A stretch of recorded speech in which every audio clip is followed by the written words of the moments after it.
আসছে বিস্তারিত খবরে। প্রধানমন্ত্রী নরেন্দ্র মোদী আজ থেকে দুদিনের অন্ধ্রপ্রদেশ এবং ওড়িশার সফরে বিশাখাপত্তনমে আসেন 2 লক্ষ কোটি টাকার বেশি মূল্যের বিভিন্ন প্রকল্পের উদ্বোধন ও শিলান্যাস করবেন। জাতীয় গ্রিন হাইড্রোজেন মিশনের আওতায় প্রথম গ্রিন হাইড্রোজেন হাবটির ভিত্তিপ্রস্তর স্থাপন করবেন তিনি। এছাড়া বিভিন্ন রেল ও সড়ক প্রকল্পের উদ্বোধন করবেন প্রধানমন্ত্রী। ওড়িশায় আগামীকাল শ্রী মোদী অষ্টাদশ প্রবাসী ভারতীয় দিবস কনভেনশনের উদ্বোধন করবেন। তিনি প্রবাসী ভারতীয় এক্সপ্রেস নামে একটি বিশেষ পর্যটক ট্রেনেরও উদ্বোধন করবেন। নতুন দিল্লির নিজামুদ্দিন রেল স্টেশন থেকে বিভিন্ন পর্যটন ক্ষেত্রে 3 সপ্তাহ ধরে এই ট্রেন পরিক্রমা করবে। অষ্টাদশ প্রবাসী ভারতীয় দিবস সম্মেলন আজ থেকে শুরু হয়েছে। এবারের মূল ভাবনা উন্নত ভারতে প্রবাসীদের অবদান। 10ই জানুয়ারি পর্যন্ত চলবে এই সম্মেলন। বিদেশমন্ত্রী ডক্টর এস জয়শঙ্কর বলেন, সমগ্র বিশ্বে তরুণ প্রজন্মের হাত ধরে বিভিন্ন ক্ষেত্রে ব্যাপক উন্নতি হচ্ছে। ভারতেও অমৃতকালে এই তরুণ প্রজন্মের হাত ধরেই বিকশিত ভারত গড়ার কাজ শুরু হয়েছে। Friends, at home, we have just started our journey towards Viksit Bharat in the Amrit Kal. This is an endeavor that is very much about the future generation. After all, it is in this period that they will come to the front ranks of our society and lead our nation. A large part of our efforts is to give the right motivation to the younger generation to accelerate their efforts. While development itself is a very complex task, it becomes much easier when we are confident that nothing is beyond us. বিদেশমন্ত্রী বলেন, প্রধানমন্ত্রী নরেন্দ্র মোদী যুব প্রজন্মের icon. চলতা হে বা চলে যাবে মানসিকতা থেকে বর্তমানে কি করে হবে না এই মানসিকতায় রূপান্তর হয়েছে প্রধানমন্ত্রীর জন্যই। I still recall some time ago an observation by a famous Indian badminton player, P.V. Sindhu, on why Prime Minister Modi is a youth icon.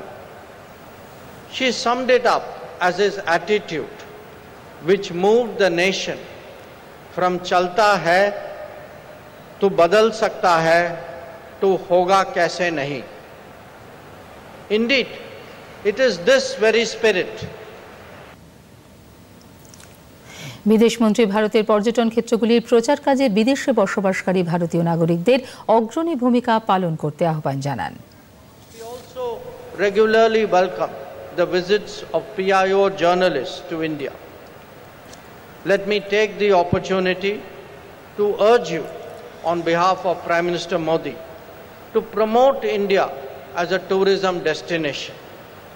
If young Indian PIOs bring their equally young friends from abroad to explore this uniquely rich and diverse heritage and culture, this will surely become a lifelong habit for them. Let me also say a few words about our guest of honor. Normally, we pick somebody from the political world for that position. On this occasion, we have made a departure, I think a very understandable and I think a very justifiable departure of picking someone from the world of media, from the world of business, because Indians today, young Indians today are succeeding in so many domains, and it's important that we recognize that. প্রতিরক্ষা মন্ত্রী রাজনাথ সিং আজ মালদ্বীপের প্রতিরক্ষা মন্ত্রী মোহাম্মদ হাসান মামুনের সঙ্গে প্রতিনিধি পর্যায়ের বৈঠক করেন।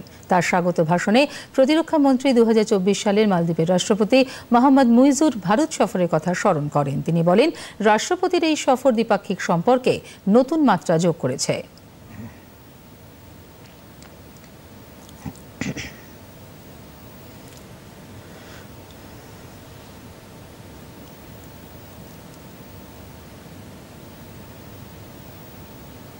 Maldives occupies a special place under Neighborhood First policy of India, which aims to bring stability and prosperity in the Indian Ocean region. Also, both the nations are key players in maintaining safety and security of the Indian Ocean region, thus contributing to security and growth for all in the region of the Sagar vision. Excellency, defense and security have historically constituted the cornerstone of our multifaceted bilateral relations. It has enabled us to deal effectively with the shared security challenges that we as neighboring countries face. India has been offering avenues of capacity building to Maldives in all the fields of defense cooperation, including training, regular exercises, workshops, and seminars to enhance capability of the Maldives National Defense Forces. 3 দিনের ভারত সফরে এসেছেন মালদ্বীপের প্রতিরক্ষা মন্ত্রী Mohammad Ghassan Mamun. তাকে মানেকশাহ সেন্টারে আনুষ্ঠানিক অভ্যর্থনা জানান প্রতিরক্ষা মন্ত্রী। দেওয়া হয় গার্ড অফ অনার।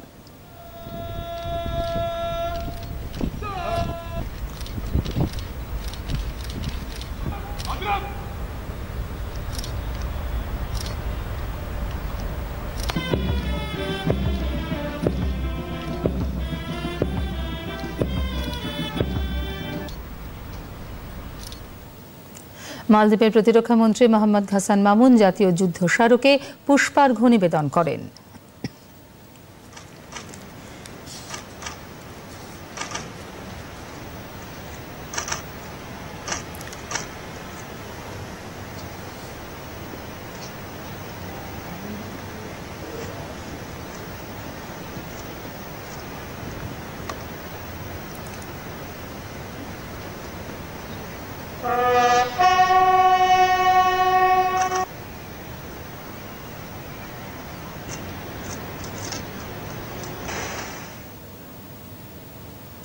এক দেশ এক ভোট নিয়ে গঠিত যৌথ সংসদীয় কমিটি জেপিসির প্রথম বৈঠক আজ। জেপিসির চেয়ারম্যান পিপি চৌধুরীর পৌরোহিত্যে বৈঠক হবে। উল্লেখ্য, জেপিসিতে 39 জন সদস্য রয়েছেন। এর মধ্যে লোকসভার 27 জন ও রাজ্যসভার 12 জন সদস্য রয়েছেন। প্রাক্তন কেন্দ্রীয় মন্ত্রী অনুরাগ ঠাকুর ছাড়াও পুরুষোত্তম রূপালা ও মনীষ তিওয়ারি এই কমিটির সদস্য। কংগ্রেসের প্রিয়াঙ্কা গান্ধী ভাড্রা, জেডিইউর সঞ্জয় ঝা, আপের সঞ্জয় সিং, তৃণমূল কংগ্রেসের কল্যাণ বন্দ্যোপাধ্যায়ও এই সমিতির সদস্য। জেপিসি চেয়ারম্যান পিপি চৌধুরী বলেন, কমিটির প্রচেষ্টা হবে সকলের মতামত শুনে কোনো পক্ষপাতিত্ব না করে খোলা মনে বিলটির বিবেচনা করা।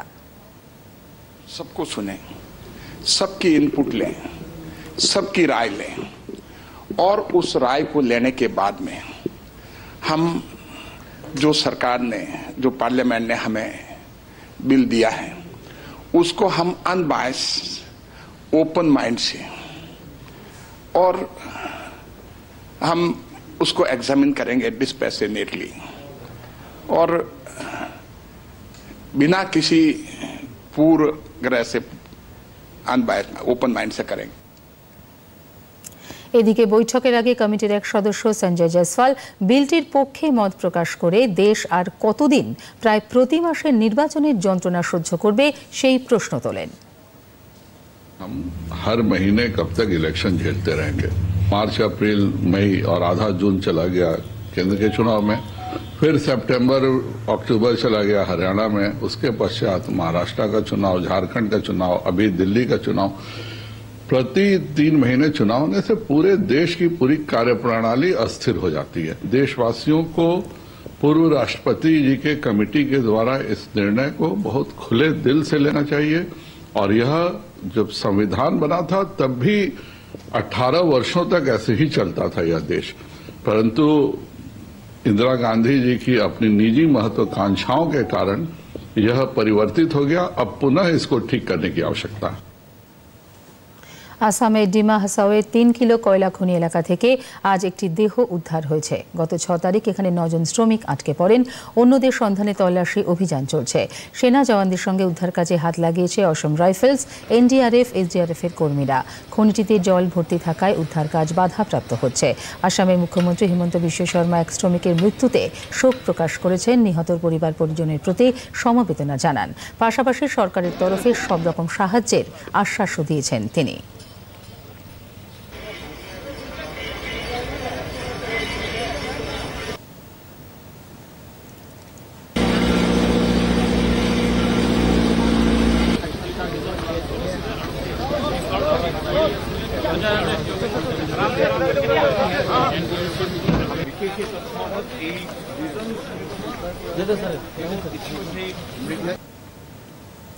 এনডিআরএফের commandant of first battalion HPS Kandari জানান, আজ সকালে খনির ভেতর থেকে একটি দেহ উদ্ধার করা হয়েছে। অন্যদের খোঁজে তল্লাশি চলছে।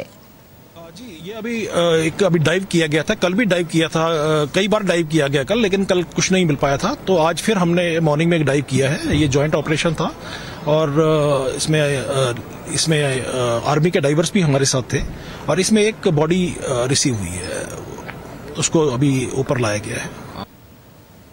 ডিমা হাসাওয়ের কয়লা খনিতে আটকে পড়া শ্রমিকদের উদ্ধারের কাজে হাত লাগিয়েছে ভারতীয় নৌবাহিনীও। একজন আধিকারিক ও 11 জন নাবিকের একটি দল এই কাজের সঙ্গে যুক্ত হয়েছে। তাদের সঙ্গে রয়েছে অত্যাধুনিক যন্ত্রপাতি। বিশাখাপত্তনম থেকে ভারতীয় নৌবাহিনীর এই দলটিকে ভারতীয় বায়ুসেনার বিশেষ বিমানে ডিমা হাসাও নিয়ে যাওয়া হয়েছে।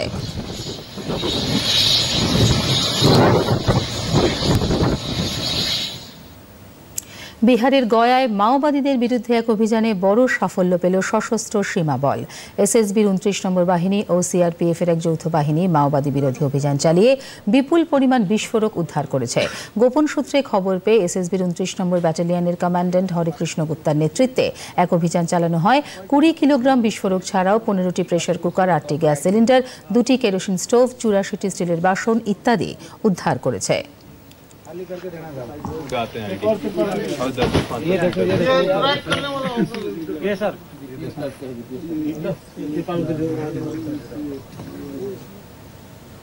কেন্দ্রীয় সড়ক পরিবহন মন্ত্রী নীতিন গডকরি বলেছেন, 2024 সালের সড়ক নিরাপত্তায় ব্যাপক জোর দেওয়া হয়, তবে সচেতনতার অভাব থাকায় এখনও সড়ক দুর্ঘটনায় মৃত্যুর ঘটনা ঘটে চলেছে।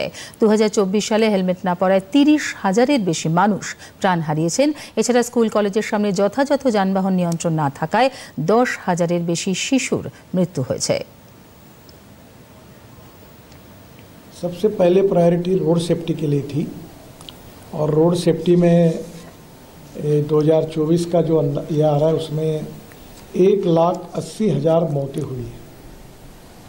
30,000 लोगों की मौतें जो है वो हेलमेट न पहनने के कारण हुई है। दूसरी गंभीर बात यह है कि 18 से 34 वयोवर्ग में 66% मौतें हुई है। हमारे स्कूल और कॉलेज के सामने एग्जिट एंट्री पॉइंट में उसकी ठीक व्यवस्था न होने के कारण 10,000 बच्चों की मौतें हुई है। हमारी स्कूल के लिए जो ऑटो रिक्शा है और जो मिनी बस है उसके बारे में भी हमने नियम बनाए ताकि इसके एक्सीडेंट में बड़े प्रमाण पर मौतें हुई है। तो पहली बात तो रोड सेफ्टी, इस विषय पर काफ़ी डिटेल में चर्चा हुई और ब्लैक स्पॉट्स को आइडेंटिफाई करना, रोड इंजीनियरिंग, ऑटोमोबाइल इंजीनियरिंग में हमने सुधार किए हैं और ड्राइवर्स के बारे में लेन डिसिप्लिन है। बाद में सिग्नल का कानून के प्रति आदर और सम्मान रखने के लिए ड्राइविंग लाइसेंस के न होने के कारण ऐसे भी लोगों ने गाड़ियां चलाई, उसके कारण भी करीब 3,000 मौतें हुई है। तो ये सब आइडेंटिफाई करके रीज़न पे चर्चा हुई और आगे सबने मिलकर ये निर्धार तय किया है कि हम इसको कम करने की कोशिश करेंगे। মন্ত্রী জানান, সড়ক দুর্ঘটনায় আহতদের চিকিৎসার জন্য সরকার নতুন একটি ক্যাশলেস চিকিৎসা ব্যবস্থা চালু করেছে। দুর্ঘটনার পর থেকে 24 ঘন্টার মধ্যে পুলিশের কাছে খবর পৌঁছানো পর্যন্ত সরকার আহতের 7 দিনের চিকিৎসার ব্যয়ভার গ্রহণ করবে। এছাড়া সড়ক দুর্ঘটনায় মৃতদের নিকট আত্মীয়কে এককালীন 2 লক্ষ টাকা ক্ষতিপূরণও দেওয়া হবে। हमारे देश में 22 लाख ड्राइवर्स की कमी है और उसके ऊपर भी आज हमने एक नई पॉलिसी बनाई है और वो पॉलिसी जो है इस किताब में जो आपको देंगे तो ये भी चर्चा उसमें हुई। बाद में जब एक्सीडेंट होता है तो हमने एक नई स्कीम शुरू की है, कैशलेस ट्रीटमेंट।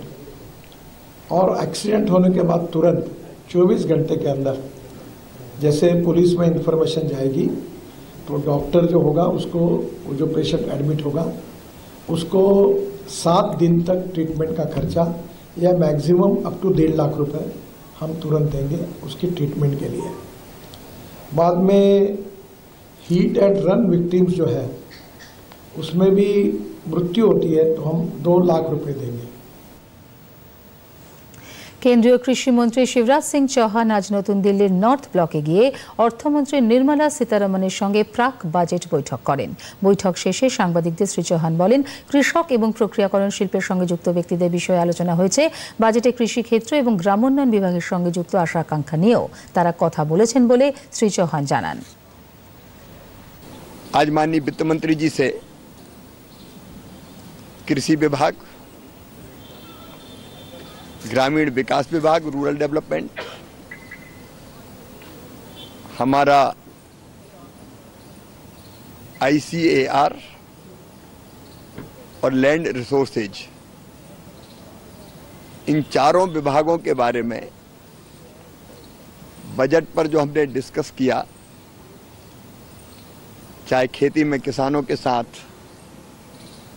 प्रोसेसिंग के काम में लगे रहने वाले लोगों के साथ, स्टेक होल्डर्स के साथ, इस बार हमने व्यापक विचार विमर्श किया और अगला बजट कृषि के लिए कैसा आना चाहिए, ग्रामीण विकास के लिए कैसा आना चाहिए, रिसर्च में, कृषि के क्षेत्र में, अनुसंधान के क्षेत्र में और क्या क्या होना चाहिए, इस पर व्यापक चर्चा की थी।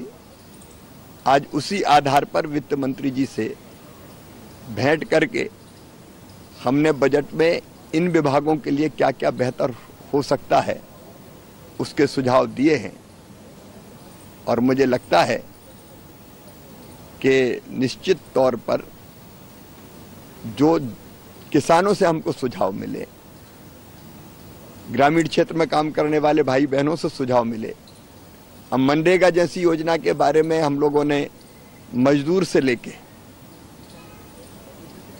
और काम करने वाले बाकी सब लोगों तक से चर्चा की थी, तो उन सुझाव को हमने माननीय वित्त मंत्री जी को दिया है।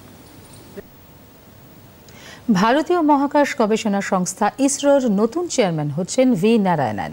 আগামী 14 জানুয়ারি তিনি দায়িত্বভার গ্রহণ করবেন। বর্তমান ইসরো চেয়ারম্যান এস সোমনাথের স্থলাভিষিক্ত হবেন ভি নারায়ণন। 1984 সালে ইসরোতে যোগ দেন তিনি। 4 দশকেরও বেশি কাজ করছেন রকেট ও মহাকাশ উৎক্ষেপণ যন্ত্র নিয়ে।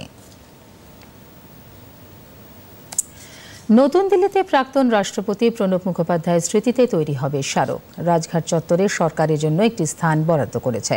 প্রাক্তন রাষ্ট্রপতির কন্যা শর্মিষ্ঠা মুখোপাধ্যায় প্রধানমন্ত্রী নরেন্দ্র মোদীর সঙ্গে সাক্ষাৎ করে এই সিদ্ধান্তের জন্য কৃতজ্ঞতা প্রকাশ করেন। বীরভূমের মোহাম্মদবাজার থানা এলাকার শালুকা গ্রামের রাস্তার ধার থেকে রহস্যজনকভাবে এক মহিলার দেহ উদ্ধার হয়েছে। পাশ থেকেই হাত পা বাঁধা অবস্থায় আহত স্বামীকে উদ্ধার করা হয়েছে। বাইক চুরিতে বাধা দেওয়ায় ভোজালির কোপ দেওয়া হয়েছে বলে প্রাথমিক অনুমান। প্রসেনজিৎ দাস নামে আহত ব্যক্তি তার স্ত্রীকে নিয়ে বাইকে বাড়ি ফেরার পথে এই ঘটনা। রাস্তা পেরোনোর সময় গ্রামবাসীরা মুখে কাপড় দিয়ে হাত পা বাঁধা অবস্থায় প্রসেনজিৎকে দেখতে পায়। পাশেই পড়েছিল তার স্ত্রীর দেহ।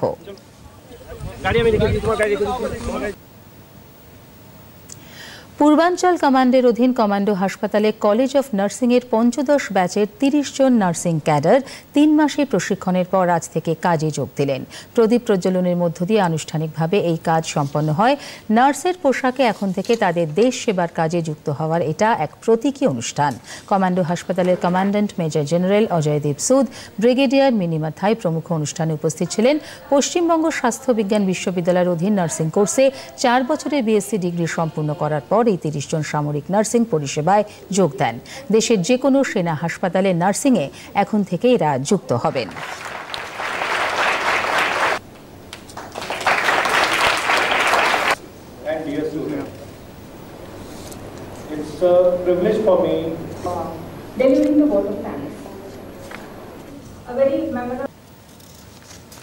মুর্শিদাবাদের বহরমপুরের গোড়াবাজার ICI স্কুলে বেতন 240 টাকা থেকে বাড়িয়ে 1250 টাকা করা হয়েছে। এর প্রতিবাদ জানিয়ে ডেপুটেশন দিতে গেলে গেট বন্ধ করে স্কুলের শাসক দল ঘনিষ্ঠ শিক্ষকরা বাম ছাত্র সংগঠন SFI ছাত্র নেতাদের মারধর করেন বলে অভিযোগ। মহিলারাও এর থেকে রেহাই পাননি। সামাজিক মাধ্যমে এই ঘটনা ছড়িয়ে পড়তে নিন্দার ঝড় উঠেছে। আজ প্রতিবাদে স্কুলের সামনে বিক্ষোভ অবস্থানে সামিল হন ছাত্র সংগঠন SFI সদস্যরা। আন্দোলনে রয়েছেন অভিভাবকরাও।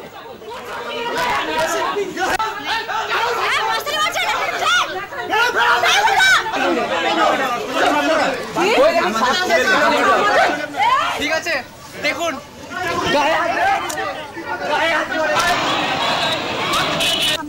ঘন্টা বসিয়ে রেখেছিল, কোনো কথা বলেন। তারপরে আমরা যখন বলতে চাই ওনারা আমাদেরকে মানে আঙুল দেখিয়ে কথা বলে, তেড়ে আসে। আমরা যখন ভিডিও করতে লাগি তখন আমাদের ভিডিও অফ করে দেওয়ার চেষ্টা করে, আমাদের ফোন ভেঙে দেওয়ার চেষ্টা করে। জেলা বিদ্যালয় পরিদর্শক ডিআই অফিস থেকে একটি লিখিত নোটিফিকেশন জারি করা হয়েছে।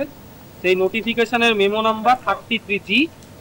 সেই নোটিফিকেশন, এই নোটিফিকেশনে স্পষ্টভাবে জেলা বিদ্যালয় স্কুল শিক্ষা দপ্তর থেকে মুর্শিদাবাদ জেলার সমস্ত স্কুল, মাদ্রাসা, হাই স্কুলকে স্পষ্ট নির্দেশ দেওয়া হয়েছে ডেভেলপমেন্ট ইয়ের নামে কোনো স্কুল ছাত্রছাত্রীদের কাছে 240 টাকার 1 পয়সা বেশি ফি নিতে পারবে। আমরা এই বিষয়টা শুধুমাত্র বহরমপুর শহর জুড়ে না, বহরমপুর শহর জুড়ে এসএফআই লড়েছে, কাল আক্রান্ত হয়েছে ফি কমানোর দাবিতে।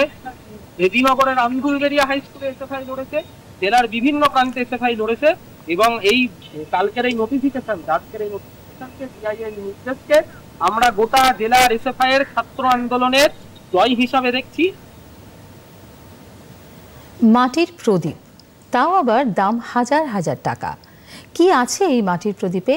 উত্তর দিনাজপুর জেলার কুনোরের টেরাকোটা শিল্পী দুলাল রায় মাটির প্রদীপ বিক্রি করে মোটা টাকা উপার্জন করছেন। হাতির সুর বা জাতীয় পাখি ময়ূরের আদলে তৈরি তার এই মাটির প্রদীপগুলির দাম কয়েক হাজার টাকা। অনেক মানুষই ঘর সাজানোর জন্য এই প্রদীপগুলি কেনেন। শিল্পী দুলাল রায় জানান, বিভিন্ন নকশার এক একটি প্রদীপ বানাতে 10 থেকে 15 দিন সময় লাগে। নিজেই এই প্রদীপের নকশা পরিকল্পনা করেন বলেও জানান শিল্পী।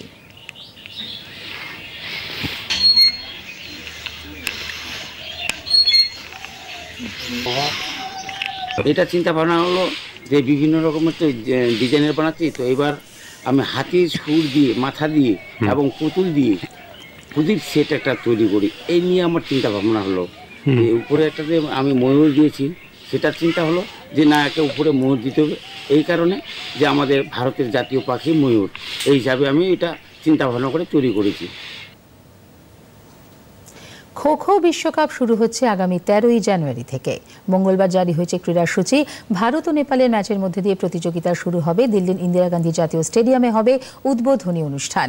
গ্রুপ স্তরের খেলা চলবে 16ই জানুয়ারি পর্যন্ত, ফাইনাল 19শে জানুয়ারি। প্রতিযোগিতায় 24টি দেশের 21টি পুরুষ ও 20টি মহিলা দল অংশ নিচ্ছে।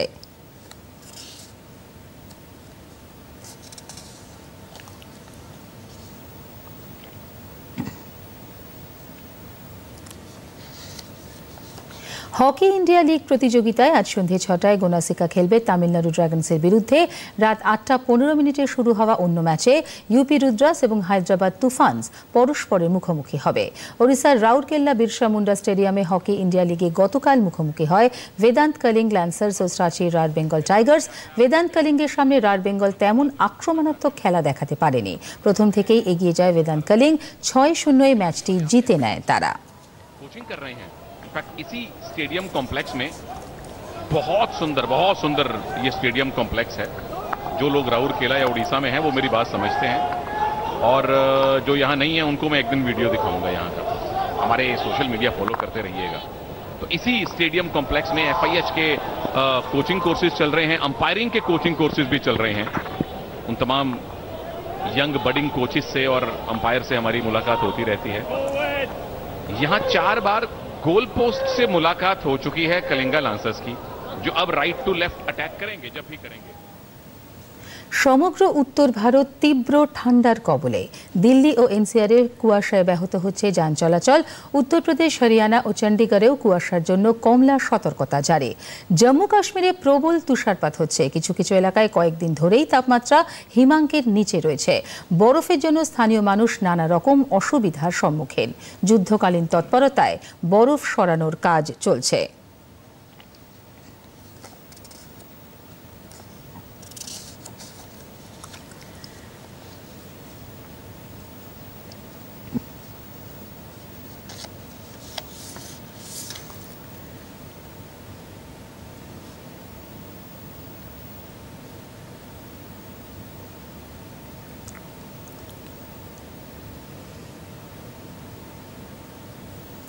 সিকিমের লাচুংয়ে ব্যাপক তুষারপাত হচ্ছে। সাদা বরফের চাদরে ঢেকে গেছে লাচুং। পর্যটকরা দারুণ খুশি। ঠান্ডা আবহাওয়া ও তুষারপাতে জমে উঠেছে লাচুংয়ের পর্যটন স্থল।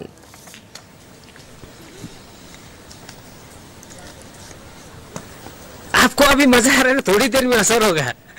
ठंडा लगेगा थोड़ी देर। बना देता हूँ, उठा के ऊपर।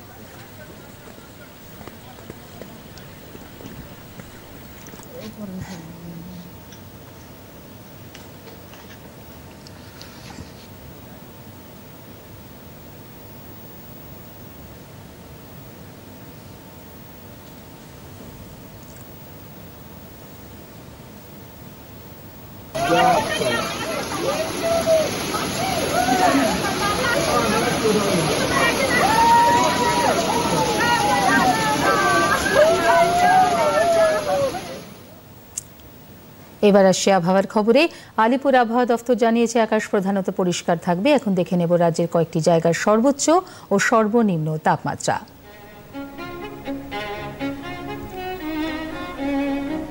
দার্জিলিং এর সর্বোচ্চ তাপমাত্রা 10 ডিগ্রি ও সর্বনিম্ন 5 ডিগ্রি সেলসিয়াস। জলপাইগুড়ি সর্বোচ্চ 25 ডিগ্রি ও সর্বনিম্ন 9 ডিগ্রি সেলসিয়াস। কোচবিহারের সর্বোচ্চ 26 ডিগ্রি ও সর্বনিম্ন 13 ডিগ্রি সেলসিয়াস। মালদা সর্বোচ্চ 25 ডিগ্রি ও সর্বনিম্ন 12 ডিগ্রি সেলসিয়াস। বহরমপুর সর্বোচ্চ 25 ডিগ্রি ও সর্বনিম্ন 12 ডিগ্রি সেলসিয়াস। শ্রীনিকেতনে যথাক্রমে 27 ও 12 ডিগ্রি সেলসিয়াস। আসানসোলে সর্বোচ্চ 25 ও সর্বনিম্ন 10 ডিগ্রি সেলসিয়াস। বর্ধমানে সর্বোচ্চ 25 ডিগ্রি এবং সর্বনিম্ন 11 ডিগ্রি সেলসিয়াস। পুরুলিয়ায় সর্বোচ্চ 25 ডিগ্রি এবং সর্বনিম্ন 7 ডিগ্রি সেলসিয়াস। বাঁকুড়ায় সর্বোচ্চ 26 ডিগ্রি এবং সর্বনিম্ন 13 ডিগ্রি সেলসিয়াস। কৃষ্ণনগরে সর্বোচ্চ 25 ডিগ্রি এবং সর্বনিম্ন 12 ডিগ্রি সেলসিয়াস। দীঘায় সর্বোচ্চ 26 ডিগ্রি সর্বনিম্ন 12 ডিগ্রি সেলসিয়াস। ডায়মন্ড হারবারে সর্বোচ্চ 26 ডিগ্রি এবং সর্বনিম্ন 12 ডিগ্রি সেলসিয়াস। কলকাতায় সর্বোচ্চ ও সর্বনিম্ন তাপমাত্রা 25.5 ডিগ্রি ও 16 ডিগ্রি সেলসিয়াস। শেষ করার আগে শীর্ষ সংবাদ আরো একবার। প্রধানমন্ত্রী নরেন্দ্র মোদী আজ থেকে দুদিনের অন্ধ্রপ্রদেশ ওড়িশা সফরে। বিশাখাপত্তনমে 2 লক্ষ কোটি টাকার বেশি মূল্যের প্রকল্পের উদ্বোধন ও শিলান্যাস।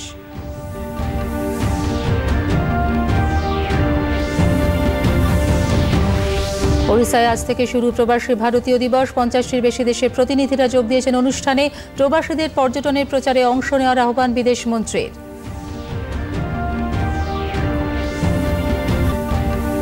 তিন দিনের ভারত সফরে মালদ্বীপের প্রতিরক্ষা মন্ত্রী। 2 দেশের প্রতিরক্ষা সম্পর্ক মজবুত করতে ভারত ও মালদ্বীপের প্রতিরক্ষা মন্ত্রীদের বৈঠক।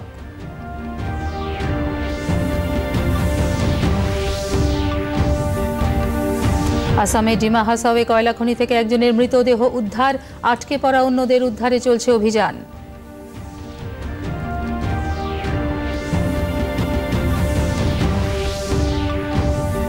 সমগ্র উত্তর ভারত তীব্র ঠান্ডার কবলে। জম্মু কাশ্মীরে প্রবল তুষারপাত, তাপমাত্রা হিমাঙ্কের নিচে। সংবাদ এখন এ পর্যন্তই। পরবর্তী বাংলা সংবাদ বিকেল 5টায়। নমস্কার।